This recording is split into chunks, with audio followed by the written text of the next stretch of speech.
भगवते वासुदेवाय। नारायणं नमस्कृत्यं नरं चैव नरोत्तमं दैवीं सरस्वती व्यासं ततो जयमुदीरयेत्। नष्टप्रायेषु अभद्रेषु नित्यं भागवत सेवया भगवते उत्तम श्लोके भक्तिर्भवते नैष्ठिकीम्। श्रीमद्भागवतम स्कंध 7 कैंटू 7 चैप्टर 9 अध्याय 9 श्लोक संख्या 25। प्रहलाद महाराज द्वारा नृसिंह देव का शांत किया जाना। हम लोग इसका पाठ करते हैं। तब अगर आपके पास आप स्क्रीन पर देख करके पढ़ सकते हैं। कुत्राशिष सुति सुखा मिगति सुन रूपा क्लेदम कलेवरम अशेष रुजाम विरोह निर्विद्यते न तु जनो यद्यपि विद्वान कामानलम मधुलवै समयं दुरापै। कुत्राशिष सुति सुखा मिगतृष्ण रूपा क्वेदम कलेवरम अशेष रुजाम विरोह निर्विद्यते न तु जनो यद्यपि विद्वान कामानलम मधुलवै समयं दुरापै। इसका अनुवाद इस प्रकार से है। इस भौतिक जगत में प्रत्येक जीव कुछ न कुछ भावी सुख की कामना करता है, जो मरुस्थल में मृग मारीचिका के समान है। भला मरुस्थल में जल कहाँ? दूसरे शब्दों में इस भौतिक जगत में सुख कहाँ? जहां तक इस शरीर की बात है, इसका मूल्य ही क्या है? यह विभिन्न रोगों का स्रोत है। तथा कथित दार्शनिक, विज्ञानी तथा राजनीतिक इसे भली भांति जानते हैं, फिर भी ये क्षणिक सुख की आकांक्षा करते हैं। सुख प्राप्त कर पाना अत्यंत कठिन है, लेकिन वे अपनी इंद्रियों को बस में न रख पाने के कारण भौतिक जगत के तथाकथित सुख के पीछे दौड़ते हैं और सही निष्कर्ष तक कभी नहीं पहुंचते। तात्पर्य श्री भक्ति वेदांत स्वामी श्रील प्रभुपाद की जय। एक बंगला गीत है जिसमें बताया गया है कि मैंने सुख के लिए घर बनाया, किंतु दुर्भाग्यवश आग लग गई और अब सब कुछ जल कर राख हो गया है। इससे भौतिक सुख की प्रकृति का चित्रण होता है।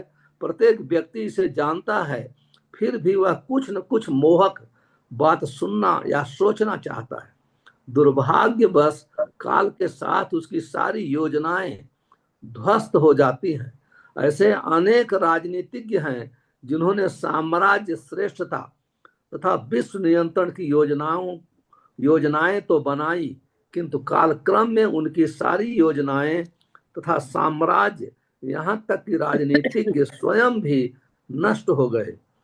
प्रत्येक व्यक्ति को प्रहलाद महाराज से यह शिक्षा ग्रहण करनी चाहिए कि हम किस प्रकार इंद्रिय भोग के लिए शारीरिक अभ्यासों के द्वारा तथा कथित सुख में लगे रहते हैं। हम सभी योजनाएं बनाते हैं जो बारंबार नष्ट होती रहती है। अतएव मनुष्य को चाहिए कि ऐसी योजनाएं बनाना छोड़ दे। जिस प्रकार घृत या घी डालकर कोई व्यक्ति प्रज्वलित अग्नि को शांत नहीं कर सकता है, उसी तरह कोई भी व्यक्ति अपनी इंद्रिय भोग के लिए योजनाएं बनाकर तुष्ट नहीं हो सकता। यह प्रज्वलित अग्नि भव महादावाग्नि है। जंगलों में स्वयं एवं आग लगती है, किसी को प्रयास नहीं करना पड़ता। हम इस जगत में सुखी रहना चाहते हैं, किंतु यह कभी संभव नहीं है। इससे तो इच्छाओं की अग्नि में वृद्धि होगी। हमारी इच्छाएं भ्रामक विचारों तथा योजनाओं से ही पूरी नहीं हो सकती। प्रत्युत हमें भगवान के उपदेश का पालन करना होगा। सर्वधर्मान परित्यज्य माम एकम शरणम ब्रज, तभी हम सुखी हो सकेंगे, अन्यथा सुख के नाम पर हम दुख भोगते रहेंगे। ओम अज्ञानम तिमिरंधस्य ज्ञानंजन शलाकया चक्षुन्मिलितं तस्मै श्री गुरुवे नमः। श्री चैतन्य मनोभीष्टं स्थापितं येन भूतले स्वयं रूप कदा मह्यं ददाति स्वपदान्तिकं वंदे हम श्री गुरो श्रीयुत पद कमलम श्री गुरुन वैष्णवांस्य श्री रूपम साग्र जातम सगण रघुनाथान्वितम तम सजीवम साद्वैतम सावधूतम परिजन सहितम कृष्ण चैतन्य देवम श्री राधा कृष्ण पादान सगण ललिता श्री विशाखान्वितांश्च हे कृष्ण करुणा सिंधु दीन बंधो जगतपते गोपेश गोपिका कांत राधा कांत नमस्तुते तप्त कांचन गौरांगी राधे वृंदावनेश्वरी वृषभान सुते देवी प्रणमामि हरिप्रिय वंशाकल्पतरुभ्यश्च कृपा सिंधुभ्य एव च पतितानां पावनेभ्यो वैष्णवेभ्यो नमो नमः। श्री कृष्ण चैतन्य प्रभु नित्यानंद श्री अद्वैत गदाधर शिव सादि गौर भक्त बिंद वंदे अनंत अद्भुत ऐश्वर्यम श्री नित्यानंद ईश्वरम यथेच्छया तत्प्रकाशम अज्ञेनापि निरूपितम वंदे अनंत अद्भुत ऐश्वर्यम श्री चैतन्य महाप्रभुम नीचोपि यति प्रसादात स्यात् भक्ति शास्त्र प्रवर्तकम नमो महावदन्याय कृष्ण प्रेम प्रदायते कृष्णाय कृष्ण चैतन्य नामिने गौरत्विषे नमः। हरे कृष्ण कृष्ण कृष्ण हरे हरे हरे राम राम राम हरे हरे। कुत्राशिषः श्रुतिसुखा मृगतृष्ण रूपा क्वेदं कलेवरम अशेष रुजां विरोहः निर्विद्यते न तु जनो यदपि तविद्वान् कामानलं मधुलवै समयं दुरापै। इस भौतिक जगत में प्रत्येक जीव कुछ न कुछ भावी सुख की कामना करता है, जो मरुस्थल में मृग मारीचिका के समान है। भला मरुस्थल में जल कहाँ? दूसरे शब्दों में इस भौतिक जगत में सुख कहाँ? जहां तक इस शरीर की बात है, इसका मूल्य ही क्या है? यह विभिन्न रोगों का स्रोत मात्र है तथा कथित दार्शनिक, विज्ञानी तथा राजनीतिक इसे भली बात जानते हैं, फिर भी वे क्षणिक सुख की आकांक्षा करते हैं। सुख प्राप्त कर पाना अत्यंत कठिन है, लेकिन वे अपनी इंद्रियों को बस में न रख पाने के कारण भौतिक जगत के तथाकथित सुख के पीछे दौड़ते हैं और सही निष्कर्ष तक कभी नहीं पहुंचते। हरे कृष्णा। अंतर्राष्ट्रीय कृष्ण भावनामृत संघ की तरफ से मैं आप सब भक्तों का हार्दिक आभार प्रकट करता हूं और आप सब भक्तों का बहुत बहुत कृतज्ञ हूं कि आप समय पे उपस्थित होकर के मुझे श्रीमद् भागवतम पढ़ने का अवसर प्रदान किया है। आपके मैं बहुत बहुत आभारी हूं। हालांकि हमारे जितने आप लोगों में से बहुत लोग मुझसे भी बहुत एडवांस ड्यूटी हैं, जैसे प्रभु जी हैं और दूसरे भक्त लोग हैं, सब भागवतम बहुत सीरियसली गंभीरता के साथ पढ़ रहे हैं और सेवन कर रहे हैं। लेकिन फिर भी आपकी महानता है कि मुझे अवसर प्रदान किए हैं, इसलिए हम आपके बहुत बहुत आभारी हैं। इस श्लोक में प्रहलाद महाराज कई श्लोकों से हम लोग सुन रहे हैं। इस भौतिक जगत का चित्रण, ये भौतिक जगत है कैसा, इसका स्वभाव क्या है, इसका कैरेक्टर क्या है, चरित्र क्या है, ये सब वर्णन कर रहे हैं। ये भगवान ये प्रार्थना में वर्णन कर रहे हैं और वर्णन कर क्योंकि प्रहलाद महाराज महाभागवत हैं। भागवत का जीवन संपूर्ण मायाबद्ध जीव के कल्याण के लिए होता है। इसलिए जब तक हम इस भौतिक जगत से थोड़ा वैराग्य नहीं आएगा, हमारी अरुचि नहीं पैदा होगी, तब तक हम भक्ति में प्रवेश नहीं कर सकते हैं। इसलिए प्रहलाद महाराज वर्णन करते हैं कि पहले मुझे जानना है कि हम जिस जगह रहता हूं वो है कैसा।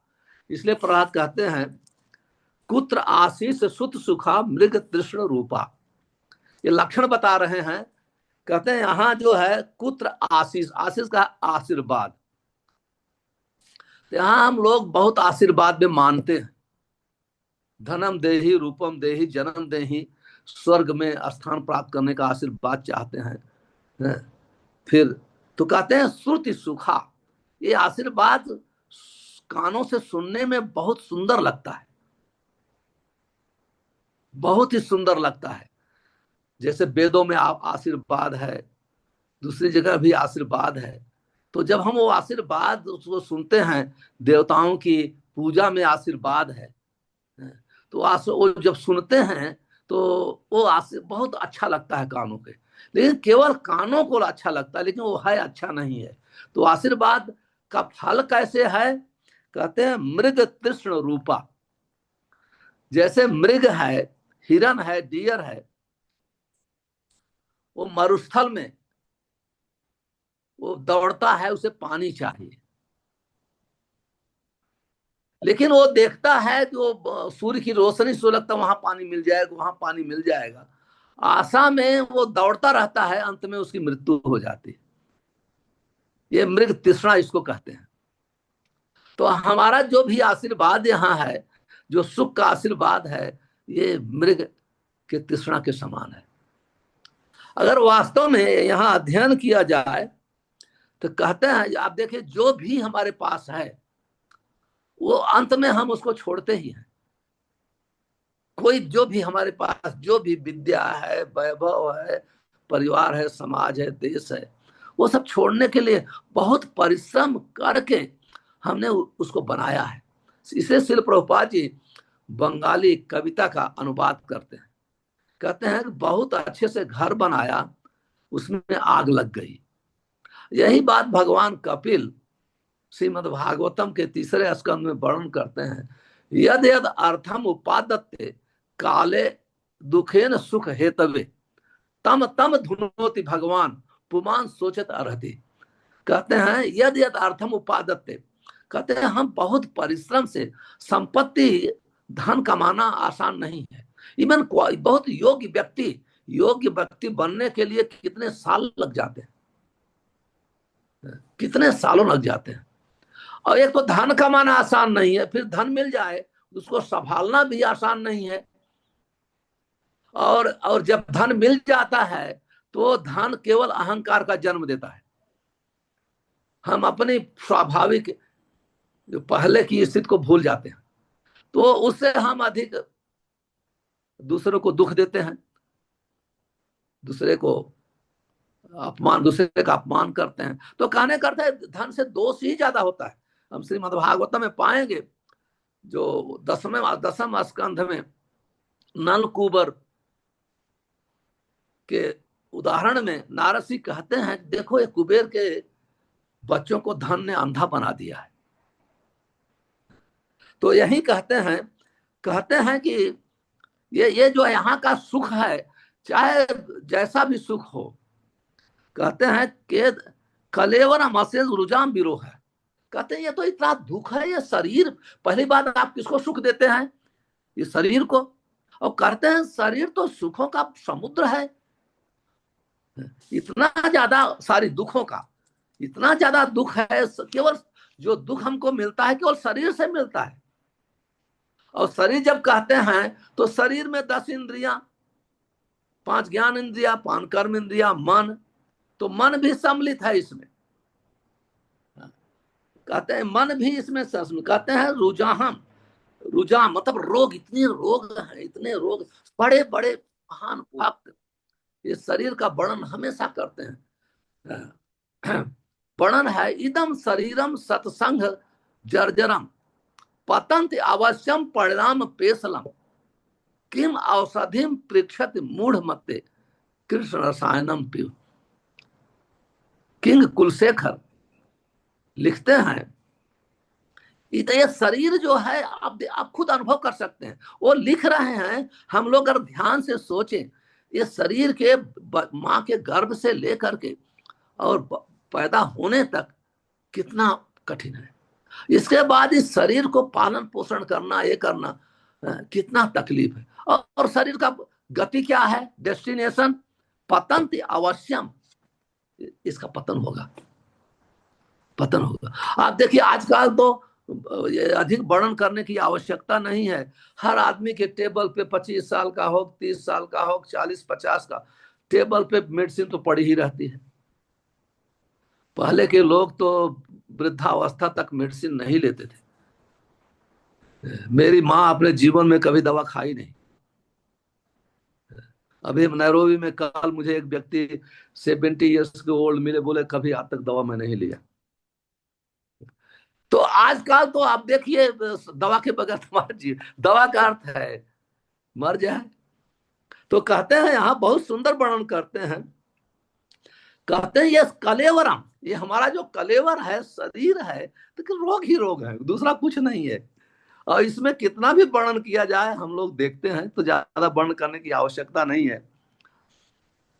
और यहाँ का सुख जो है बहुत थोड़ा है, बहुत सुंदर वर्णन है। कहते हैं कामा नलम मधुलवई समयन, प्रभुपाद जी उदाहरण देते हैं तात्पर्य में। जैसे आग को अगर बुझाना है तो घी डाल के बुझा नहीं सकते हो, उसमें पानी ही डालना पड़ेगा, पानी के बगैर आग बुझ नहीं सकती। तो इंद्रिय तृप्ति से कोई भी व्यक्ति इंद्रियों का शमन नहीं कर सकता है, और मनुष्य जीवन तो इसके लिए मिला नहीं है। कहते हैं सुखम आंद्रिकम दात्या देह योगन देहिनाम सर्वत लभ्यते दैवात यथा दुखम आयतनतः। प्रहलाद महाराज, यही प्रहलाद महाराज जी अपने प्रार्थना में कहते हैं सुखम, इंद्रियों से संबंधित जो सुख है तो 84 शुकर कुकर को भी है। अगर आप ले रहे हैं तो आपका कुत्ते के साथ और सुअर के साथ कंपटीशन कर रहे हैं तो शोभा देता है। अगर मनुष्य कुत्ते के साथ कंपटीशन करे, सुअर के साथ कंपटीशन करे तो शोभा देता है उसके लिए। तो प्रहलाद महाराज कहते तो सबको है, वो लोग को, उनको तो फैक्ट्री में नहीं जाना पड़ता है, यूनिवर्सिटी भी नहीं जाना, पढ़ना नहीं पड़ता है, कुछ भी नहीं करना पड़ता है, ये चीज तो उनको ऐसे ही मिल रहा है। इसलिए कहते हैं, भगवान कहते हैं जो बुद्धिमान व्यक्ति है न तेसु रमते बुधा, जो बुद्धिमान व्यक्ति है इंद्रिय तृप्ति के कार्यों में कभी रमण नहीं करता है। और ये प्रहलाद महाराज इतना सुंदर उदाहरण देते हैं, इतना सुंदर। यहाँ का इंद्रिय तृप्ति है क्या? कहते हैं कामा नलम मधुलवई, मधुलवई, मधु का अर्थ है शहद, हनी, लव बहुत थोड़ी सी हनी। कहते हैं कि यहाँ काम, काम जो है लस्ट, कामादि नाम कथिता पालिता। कहते हैं यहाँ काम हर व्यक्ति को सता रहा है, और काम के कितने हजारों रूप हैं। कहते हैं इतना सताने पे उसको क्या मिलता है? एक बूंद मधु, इंद्रिय तृप्ति की। महात्मा लोग वर्णन करते हैं, कहते हैं एक बार एक व्यक्ति जंगल में एक कुएं में गिर रहा था। तो जंगल के कुएं को अंधा कुआं कहते हैं, पानी होता नहीं है।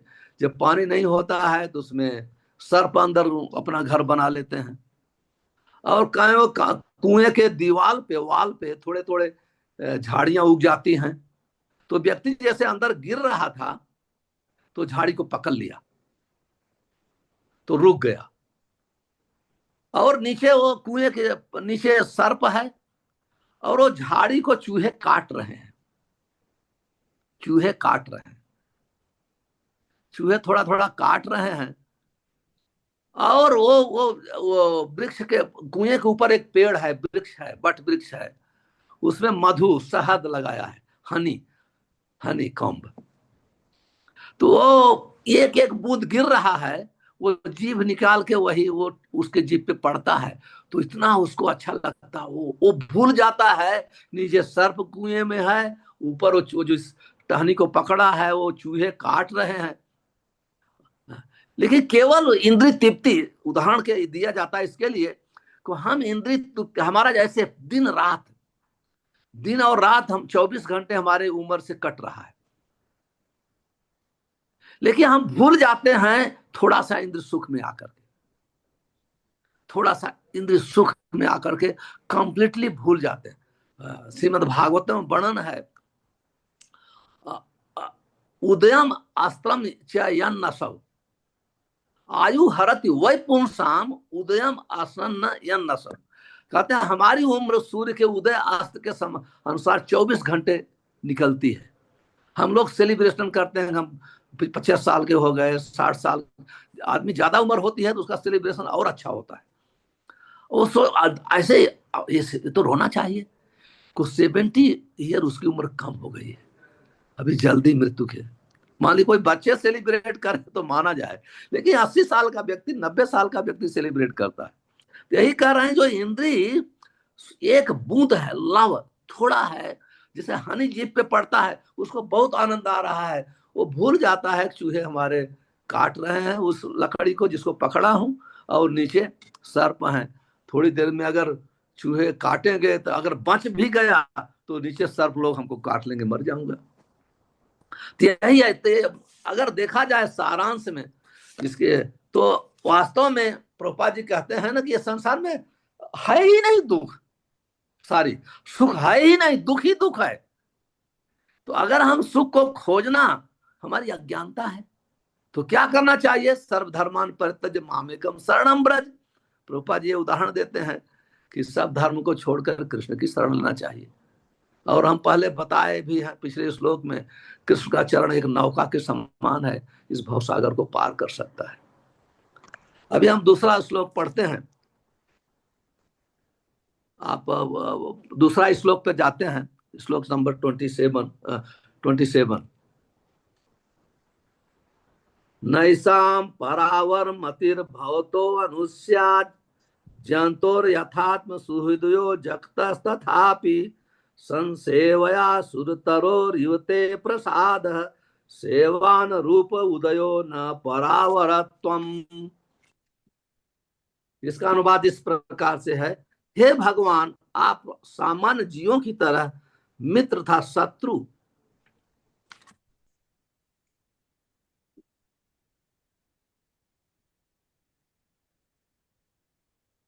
अरे हमने मिस्टेक किया, 26 हमने 25 पढ़ा, आप 26 करिए। तो हम पढ़ते हैं 26।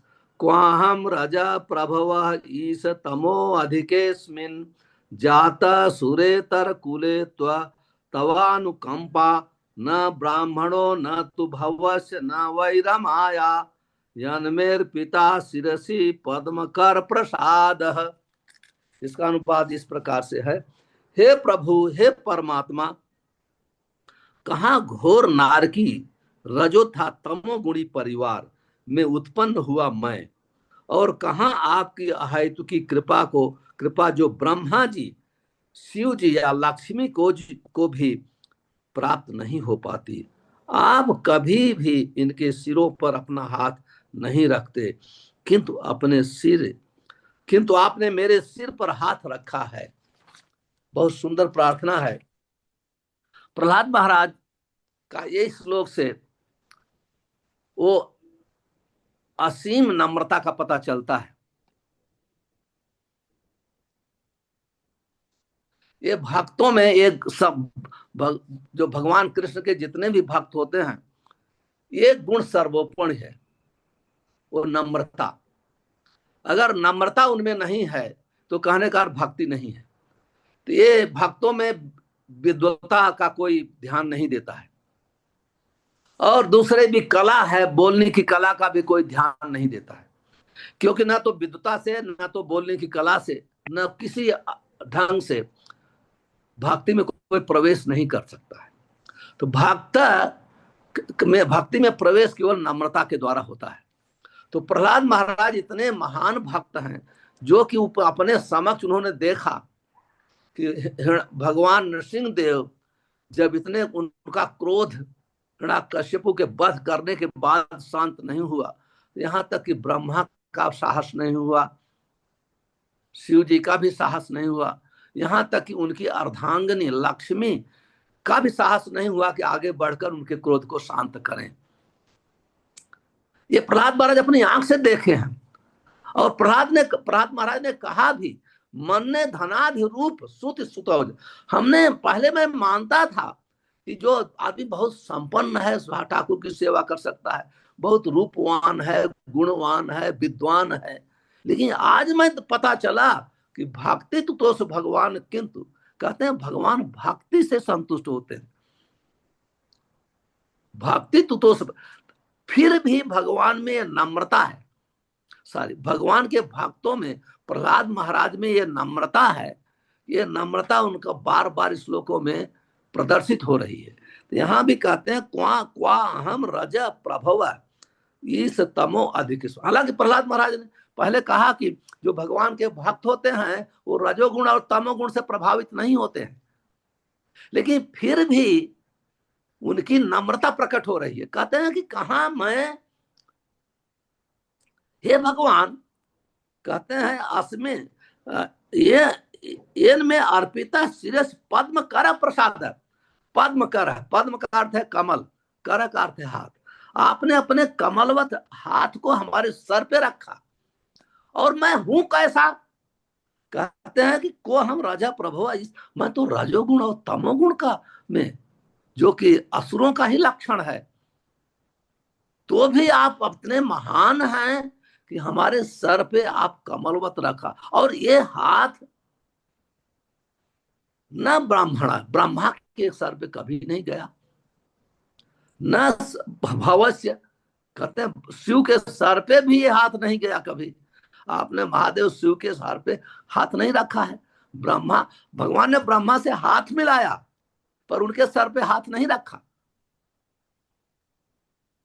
भगवान ने महादेव शिव के सर की रक्षा किया। जब असुर उनके सर पे हाथ रख के जलाना चाहता था तो उनके सर की रहा, लेकिन सर पे हाथ नहीं रखा। लक्ष्मी जी उनके वक्षस्थल पे हैं, लेकिन सर पे हाथ, सर जो है कृपा का लक्षण है। जो किसी के ऊपर कृपा करता है तो उसके सर पे हाथ रखते हैं। कहते हैं आपने हमारे सर पे हाथ रखा। इसका अर्थ है कि जो भगवान के भक्त हैं वो भगवान को बहुत प्रिय है। इतना प्रिय है, क्यों प्रिय है? क्योंकि भक्ति करते हैं। ब्रह्मा जी की कैटेगरी अलग है, ये देवता की कैटेगरी में है। हालांकि ब्रह्मा महान भक्त हैं फिर भी देवता हैं, शिव जी महान भक्त हैं फिर भी देवता हैं, लक्ष्मी जी उनकी अर्धांगिनी है। ये नम्रता न तो ब्रह्मा में आ सकती है, न तो शिव में आ सकती है, न तो लक्ष्मी में भी आ सकती है। इसलिए और भगवान का एक गुण है, आत्म चैतन्य चरितामृतम वर्णन है, आत्मा है कृष्ण भक्त बड़ करी माने। चैतन्य चरितामृतम के आदिला 6ठे अध्याय में वर्णन है। कृष्णदास कविराज गोस्वामी लिखते हैं वहां, आत्म हैते कृष्ण भक्त बड़ करी माने। भगवान कृष्ण अपने भक्त को अपने से बड़ा मानते हैं, अपने से हमेशा बड़ा मानते हैं। और ये प्रमाण जो है, कहते हैं कि तहां ते भक्त, ये प्रमाण जो यहाँ ते भक्त शास्त्र, यहाँ ते बहुत शास्त्र प्रमाणे। ये कितने शास्त्रों में प्रमाण मिलता है कि भगवान हमेशा अपने भक्त का अपने से आदर देते हैं। ये उदाहरण के लिए सुदामा विप्र, सुदामा विप्र आए, भगवान ने उनको कितना सम्मान दिया, अपने पलंग पे बिठाया, उनके चरणों को धोया। और अर्जुन, अर्जुन का इतना सम्मान दिया। अर्जुन का जब भगवान रथ चलाते थे जब घोड़े थक जाते थे तो भगवान घोड़े का अपने हाथ से मसाज करते थे, उनके हाथों के स्पर्श से सब घोड़ों की थकान दूर हो जाती थी। और अपने भक्त का आदेश मानने में उनको बहुत ही आनंद आता है। इसलिए अर्जुन कहता सेन वो उभयो मध्य रथम स्थापित मेचुत। कहते हैं कि हे अच्युत, अच्युत का अर्थ है वो जानता है भगवान है। ऐसा नहीं कि अर्जुन अज्ञान में है, वो जानता है। कहता मेरा रथ दोनों सेनाओं के मध्य में चलिए। तो भगवान हमेशा अपने भक्तों का से अपने को से ज्यादा महान। और कोई भी, आप देखिए इस संसार में कोई भी व्यक्ति भगवान से महान नहीं हो सकता है, सब प्रश्न ही नहीं उठता है। भगवान जितने एकले ईश्वर कृष्ण आर सब भृत्य, भगवान एक ही ईश्वर हैं और सब उनके है। चैतन्य चरितामृत में वर्णन है, कहते हैं कि अद्वितीय नंदात्मज रसिक शेखर, अद्वितीय, उनसे न तो कोई बड़ा है न तो उनके समान है, न तस्य समान अधिकस्य दृश्यते, भगवान से कोई समान और न तो महान हो ही नहीं सकता है। और कहाँ कौन हो, नंदात्मज। आप देखिए इतने महान हैं फिर भी नंद बाबा के बच्चे के रूप में प्रकट हो जाते हैं और अपने महान भक्त नंद बाबा का खड़ा उठाते हैं, यशोदा यशोदा माँ की रस्सी से बंध जाते हैं और वह हमेशा अज्ञानी की बात करते हैं। एक बार की घटना है, एक इसी सिलसिले में संबंध में वर्णन कर रहा हूं। एक बार भगवान कृष्ण अपने लीला, बचपन की लीला कर रहे हैं वृंदावन में, तो उनके छोटे जो सखाए हैं वो सब उनको परेशान कर रहे हैं। कहते हैं कि अरे तुम बाहर से लाए गए हो, आप नंद यशोदा के लाला नहीं हो, क्योंकि वो दोनों तो गोरे गोरे हैं, तुम काले हो। उनको जब कोई, आप देखिए भगवान को इतना उनके माता पिता ना प्रिय हैं, जैसा कोई बोल दे उनके बच्चे नहीं हो, वो बहुत ही नाराज हो जाते। वो इतने नाराज हो गए, वहां जो बहुत बड़ा वृक्ष था उसे कोरड़ होता है ना, होल होता है, उस होल में जाके बैठ गए। जब उस होल में जाके बैठ गए तो बच्चे, क्योंकि जो बड़े पुराने वृक्ष होते हैं ना, जो उसका होल होता है उसमें सर्प बैठते हैं, सर्प रहते हैं। तो बच्चे दौड़े दौड़ गए माया सोदा मैया के पास, मैया मैया तुम्हारा लाला कान्हा वो वृक्ष के होल में बैठ गया है। माया माँ तो दुखी हो गई, दौड़ती दौड़ती हाँफते हाँफते आई कि अभी क्या होगा, कोई सर्प काट ले, बिच्छी काट ले। बोले बेटा वापस आ जा, क्या क्यों होल में बैठा है? ना ना, ये लोग बोलते हैं मैं तुम्हारा बच्चा नहीं हूं। नहीं, तुम मेरे ही बच्चे हो, मैं देवताओं की कसम खाता हूं, वो करता हूं, सब तुम्हारे ही बच्चे हो। तो कहते हैं अगर मैं तुम्हारा बच्चा हूं तो मैं काला क्यों हूं? है तो कृष्ण की मां यशोदा ना। हाँ, तुम आधी रात को जन्म लिया है इसलिए काले हो, और तुम काली गाय गाय का मैं दूध पिलाता हूं इसलिए काले हो। इतना सुनते होल से जंप करके आ गए। तो ये लीला है, ये पास टाइम है। कहने का अर्थ है भगवान हमेशा अपने भक्तों के साथ इतना प्रेम करते हैं, इतना प्रिय करते हैं, हमेशा अपने भक्तों को महान मानते हैं। इसलिए श्री रूप गोस्वामी भक्त साम्य सिंधु में लिखते हैं, कृत्वा हरि प्रेम भाजम प्रिय वर्ग समन्वितम भक्ति बसी करोत कृष्ण श्री कृष्ण आकर्षणी चा। कहते कृत्वा हरि, भक्त, भक्त की जो भक्ति है यथा भक्ति ममोर्जित है, कहते वो भक्ति है उनको बस में करती है। जैसे प्रहलाद महाराज की भक्ति, आप देखिए ब्रह्मा जितने भी लोग हैं अपने कंफर्ट में भक्ति किया, लेकिन प्रहलाद महाराज में आप देखिए हमेशा उनको जहर पिलाया गया लेकिन भक्ति नहीं छोड़े, अग्नि में डाला गया जलाने के लिए लेकिन भक्ति नहीं छोड़े, हाथी के पैर के नीचे कुचलने के लिए दिया गया, भक्ति यथा भक्ति, इसी भक्ति के, ऐसे भक्त के भगवान बस में है। और कभी प्रहलाद महाराज ने प्रार्थना भी नहीं किया कि हमको अग्नि से बचा लो, हमको खौलते हुए तेल से बचा लो, समुद्र से हमको निकाल लो, कभी भी नहीं। तो जब व्यक्ति अन्याभिलाषा शून्य, जो व्यक्ति जब ऐसी कोई प्रकार की अभिलाषा नहीं, केवल कृष्ण सेवा की अभिलाषा, जब केवल कृष्ण की भक्ति, सुख देने की अभिलाषा जो होती है, उनकी सेवा, ऐसी भक्ति, यथा भक्ति, ऐसी भक्ति भगवान को नचाती है, भगवान को सेवक बना देती है, भगवान को सारथी बनाती है, भगवान को मैसेंजर बना देती है। तो इसलिए रूप गोस्वामी का लिखते हैं कृत्वा हरि प्रेम भाजम प्रिय वर्ग समन, अकेले नहीं, जितने उनके एसोसिएट्स हैं, भगवान के जितने किंग के एसोसिएट्स हैं, ये भक्ति जो है सबके साथ उनको बस में करती है।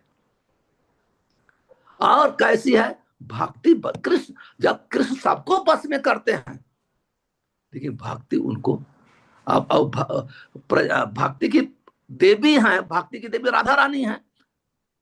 इसलिए राधा रानी मदन मोहन मोहिनी, राधा मदन मोहिनी, जो भगवान कृष्ण मदन मोहन है, लेकिन राधा रानी उनको भी बस में कर लेती है। क्यों? भक्ति। तो इसलिए आप देख सकते हैं यहां कहते हैं कि हे भगवान, आपका जो कमलवत हाथ है, आप देखिए वो हाथ हिरणा कश्यप के लिए थंडर बोल्ट था। हिरणा कश्यप की छाती पे इंद्र ने वज्र मारा, कुछ नहीं हुआ, वापस चला गया। लेकिन उसी छाती भगवान का हाथ, नाखून इतना कठिन था कि 1 सेकंड में चीर दिया। लेकिन प्रहलाद महाराज के लिए कमल के समान कोमल है। ये प्रहलाद महाराज एड्रेस कर रहे हैं, एड्रेस। तो भगवान, आप देखिए भगवान का कोई भी चीज भक्तों के लिए बहुत आनंददायक है, अभक्तों के लिए बहुत भयावह है। वही हाथ। तो इसलिए कहते हैं आपका, या मैं इतना भाग्यशाली हूं कि मैं, आपका कमलवत चरण हमारे में पड़ा। अप्रिशिएट कर, ये है अप्रिसिएशन।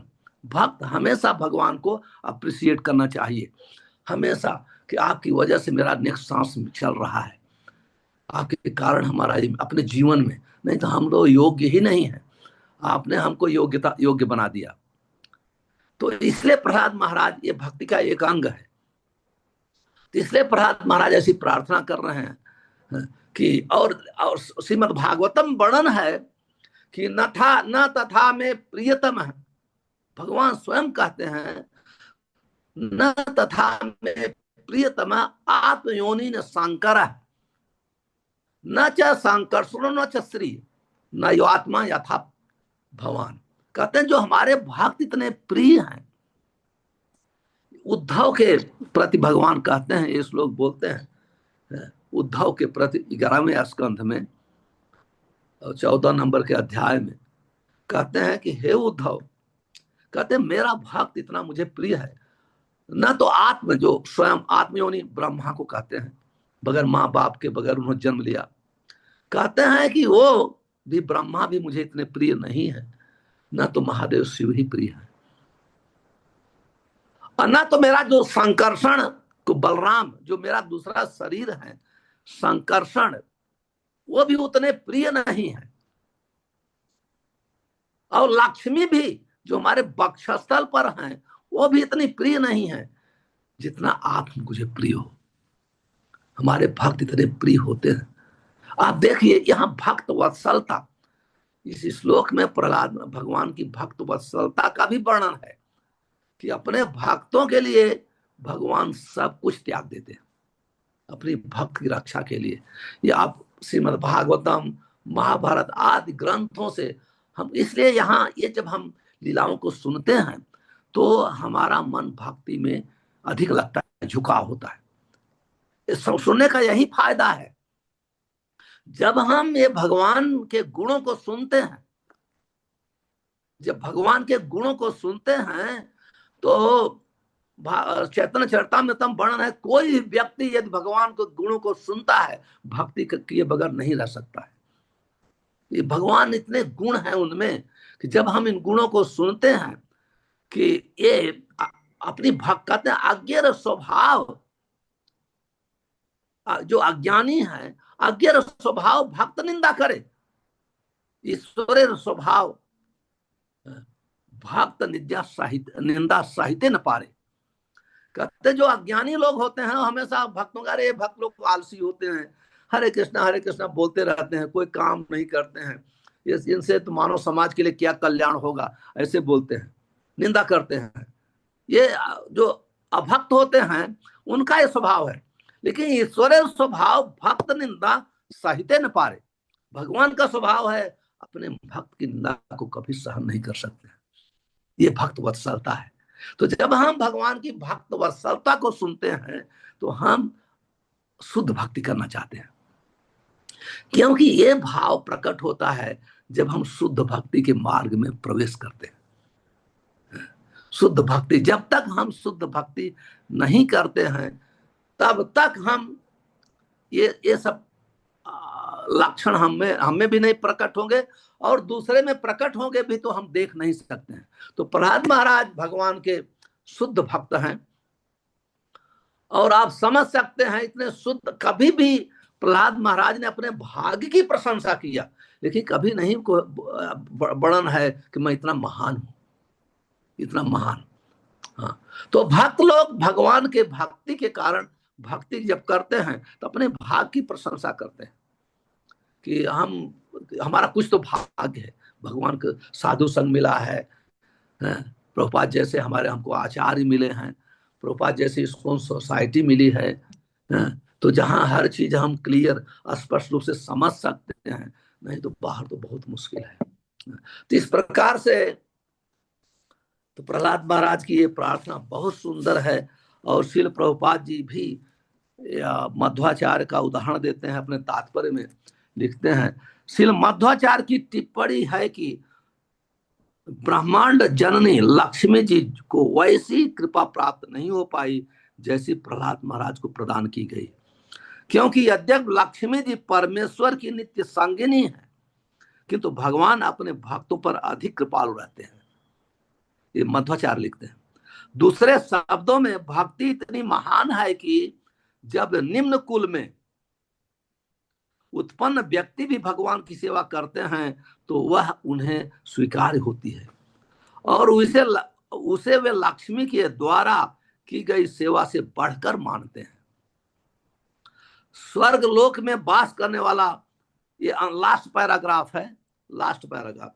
स्वर्ग लोक में वास करने वाले ब्रह्मा, इंद्र तथा अन्य देवता विभिन्न चेतनाओं में स्थित रहते हैं, इसलिए कभी कभी असुरों द्वारा पीड़ित होते रहते हैं, किंतु एक भक्त निम्न लोक में भी स्थित रहकर किसी भी परिस्थिति में कृष्ण भावना का जीवन भोगता रहता है।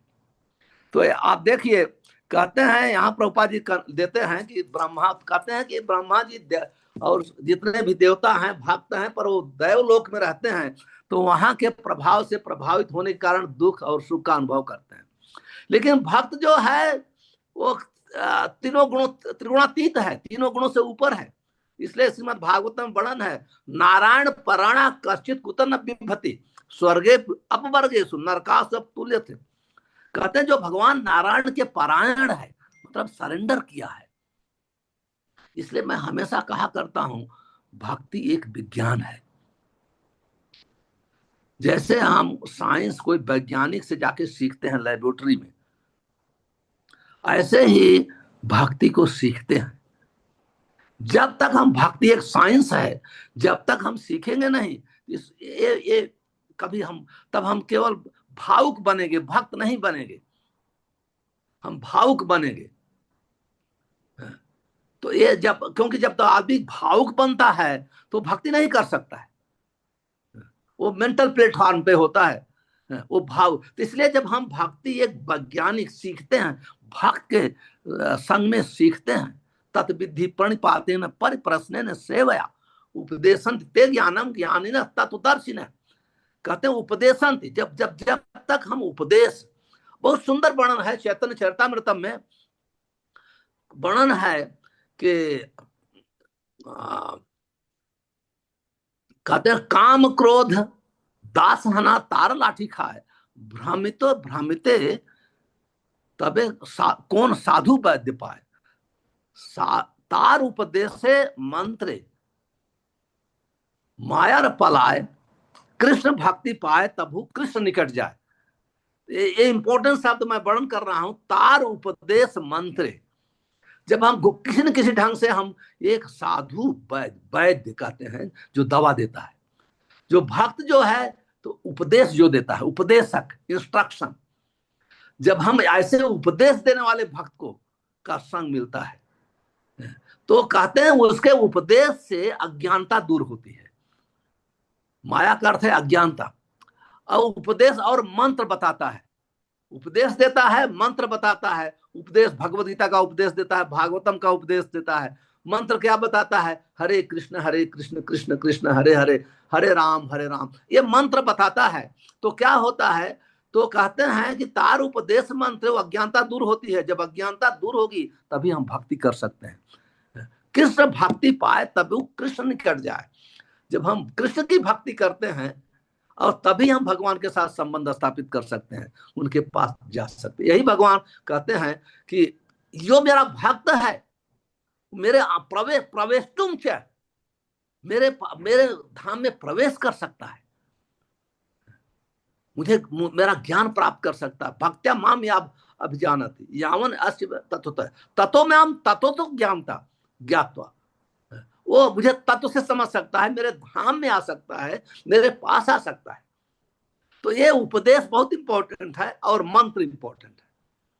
जब हम भक्त से भगवत गीता का, श्रीमद् भागवतम का उपदेश लेते हैं, जिसको शिक्षा गुरु कहते हैं, और जब मंत्र लेते हैं तो जिसको दीक्षा गुरु कहते हैं, जो मंत्र देता है, तो दोनों कॉम्बिनेशन, दोनों साथ में होना चाहिए। इससे क्या होता है, हमारी अज्ञानता दूर होती है। जितनी मात्रा में अज्ञानता करता है, अज्ञानता के कारण भौतिक आसक्ति है, भौतिक आसक्ति दूर होती है, उतनी मात्रा में हम भगवान के भक्ति के प्रति अटैचमेंट बढ़ता है, आसक्ति बढ़ती है, और हम भगवत प्राप्ति आसानी से कर लेते हैं।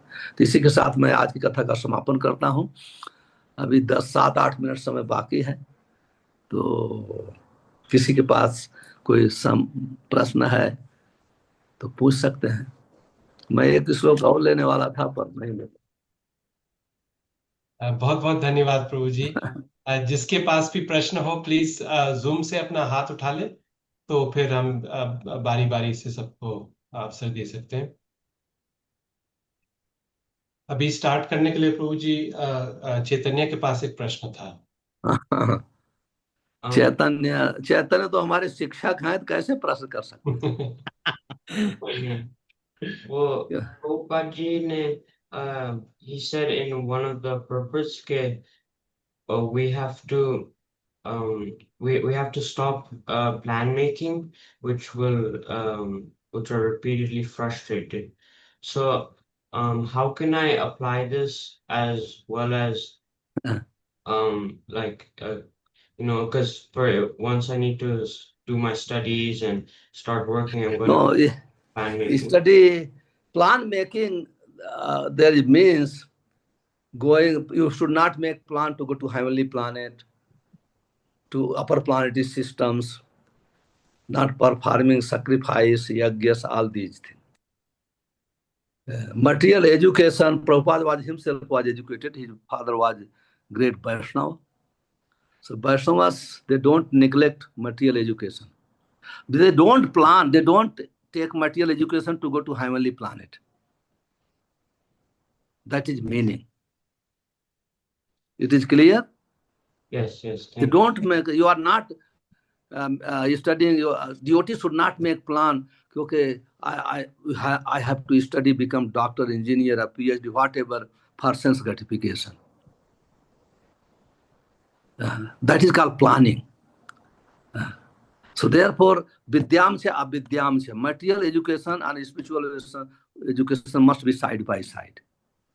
So when both going together, then material education has no problem. Very helpful for devotional service. Okay, thank you.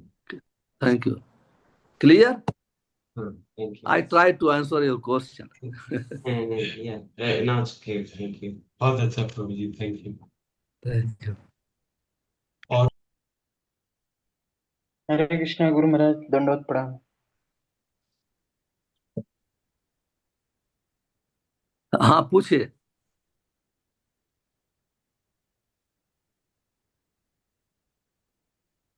किसी दूसरे का कोई प्रश्न है तो पूछ सकते हैं, क्योंकि हमारे ख्याल से क्लास के बाद हम 2 महीने के बाद फिर क्लास देंगे। हो सकता है जब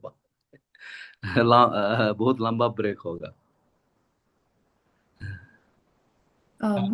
हरे Krishna. Hare Krishna Prabhu ji, thank you for the lecture, बहुत अच्छा लगा। ये जो प्रभुपाद का प्लान का जो बता रहे थे प्रभुपाद अपने तात्पर्य में कि प्लानिंग फ्रस्ट्रेट हो जाता है, मेरा उससे थोड़ा रिलेटेड क्वेश्चन है। मेरी एक प्रवृत्ति है और मुझे लगता है उसके 2 कारण हैं। तो मैं वो और वो मेरे को साधना में भी कभी बाधा देते हैं, तो मैं उनका उपाय जानना चाहती हूँ। तो मेरी प्रवृत्ति है कि मैं कंट्रोल करना चाहती हूँ व्यक्ति को, परिस्थिति को। और मुझे लगता है कि इसके दो कारण हैं कि एक अहंकार है, और दूसरा मेरे अनुमान से कि शायद विश्वास, मतलब थियोरेटिकली मुझे पता है अगर भगवान के ऊपर विश्वास कर दो और भगवान पे फेथ रखते हो तो छोड़ देते हो तो फिर वो भगवान देखेंगे, तुम्हारा ख्याल रखेंगे। तो मुझे लगता है अहंकार और विश्वास, ये दोनों की जो कमी है उसके कारण ये प्रवृत्ति है। तो क्या उसका उपाय मैं कर सकती हूँ? उसका उपाय है वैधि भक्ति। अहंकार आप कंट्रोल नहीं कर सकती हैं, और जो आधे इंटेलेक्चुअल आदमी, जो जो जिसके पास कोई बुद्धि नहीं है, लेस इंटेलिजेंट पीपल, दे प्लान नहीं बनाते हैं। इंटेलिजेंट आदमी, इंटेलेक्चुअल पीपल हमेशा प्लान बनाते हैं। तो प्लान भगवत प्राप्ति के लिए बनाना चाहिए। और जो चीज है, जैसे भौतिक प्लान है, तो आपको आने वाला है, आपके प्लान से नहीं है। अगर परिश्रम करके आप एजुकेटेड हैं, कोई नहीं हो सकता है। नहीं, कितने यूनिवर्सिटी में कितने बच्चे होते हैं, हर आदमी तो डॉक्टर नहीं बन जाता है, हर आदमी डिक्टेंशन मार्क नहीं पाता है। तो ये कहाँ से आता है? इसका अर्थ है आपने कुछ डिजाइन किया है पूरे जन्म से। हर आदमी प्रोफेसर नहीं बन सकता है। कितने प्रोफेसर लोग तो ऑटो रिक्शा चला रहे हैं, पीएचडी। आप भारत में ऑटो रिक्शा बेचारे, उनको काम, ये केनिया में मैं देख रहा हूँ कितने एजुकेटेड लोग हैं, अभी उनको जॉब नहीं है, और कोई लोग पढ़ भी नहीं पा रहे हैं। ये सब पूर्व जन्म का कर्म का प्रकट होता है। तो इसलिए उसका सदुपयोग करना चाहिए, और हमें कैसे आध्यात्मिक जीवन में आगे बढ़ें उसकी प्लान करनी चाहिए। उस जो आपके पास है उसका निगलेक्ट नहीं करना चाहिए, क्योंकि वो इम्पर्सनलिस्ट लोग निगलेक्ट करते हैं। वो बहुत बड़ी मिस्टेक है। जो आपके पास विद्या है, जो एजुकेशन है, जो धन है, जो भी इंटेलिजेंस है, उसका सदुपयोग करना चाहिए, उसको निगलेक्ट नहीं करना चाहिए। जो प्रोपा जी कहते हैं, इसका अर्थ नहीं है अनएजुकेटेड रहो, बच्चों को एजुकेशन मत दो, ये इसका अर्थ नहीं है। आप समझ रहे हैं? तो लेकिन क्या है, जो भी भौतिक चीज जो भी है पूर्व जन्म के कारण है, तो आपके पास जो मिला है उसका उपयोग करके भक्ति में, आध्यात्मिक जीवन में आगे बढ़ना चाहिए। तो जब आप आगे बढ़ेंगे तभी आपका अहंकार कम होगा। अहंकार आपके कितना भी परिश्रम करेंगे, आप कभी नहीं हो सकता है। जब हृदय पवित्र होगा, साफ होगा, तो अहंकार ऑटोमेटिक डाउन हो जाएगा, आपका ओरिजिनल स्वभाव प्रकट होगा। अहंकार क्यों है कि मैं प्रोफेसर हूं, मैं सोसाइटी का बहुत रिस्पेक्टेबल हूं, तो इसको अहंकार कहते हैं। लेकिन जब वो अहंकार होगा ना, आप भगवान का सेवक हूं, तो ये भगवान ने हमको दिया है विद्या, तो आपका अहंकार ऑटोमेटिक डाउन होगा।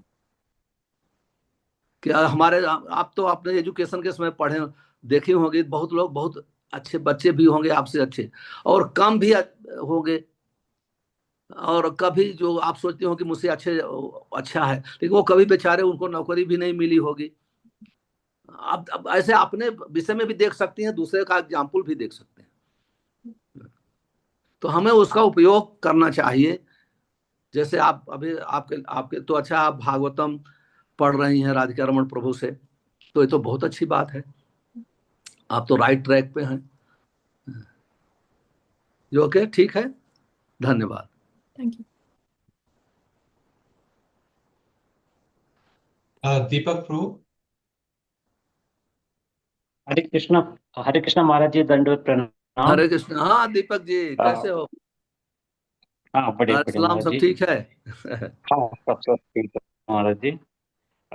मेरा जिज्ञासा था, जैसे आपने भी लेक्चर में बताया कि भक्त को विनम्र होना बहुत जरूरी होता है, बट कभी कभी ऐसा भी होता है कि कुछ विनम्रता हम का चोला हम पहन लेते हैं, हम भीतर से उतने विनम्र नहीं हो पा रहे हैं।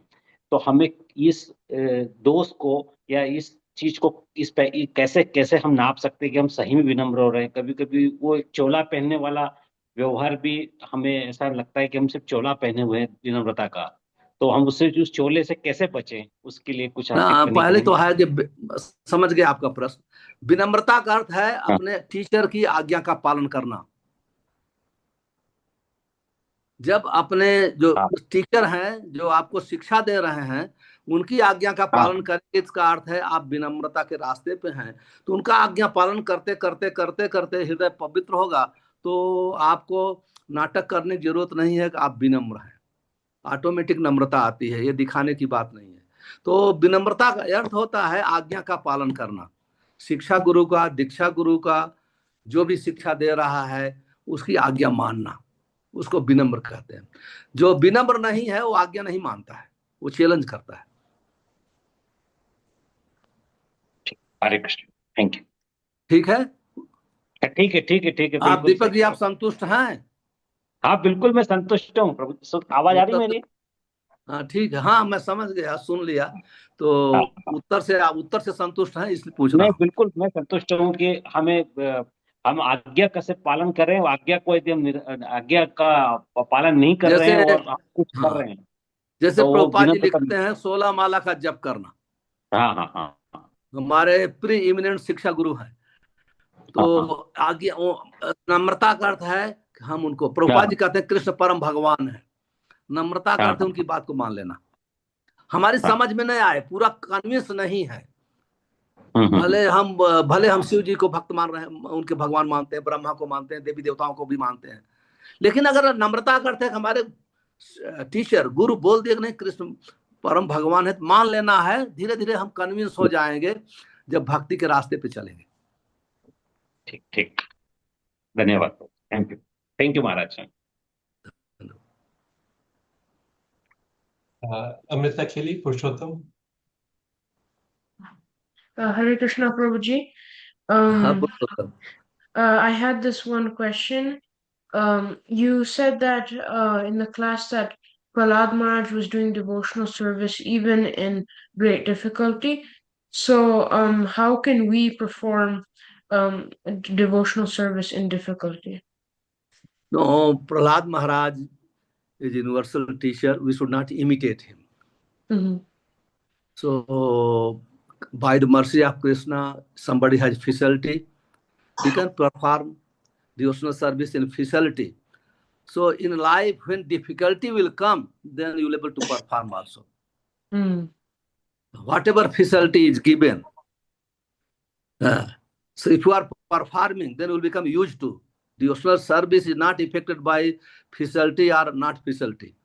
It is transcendental.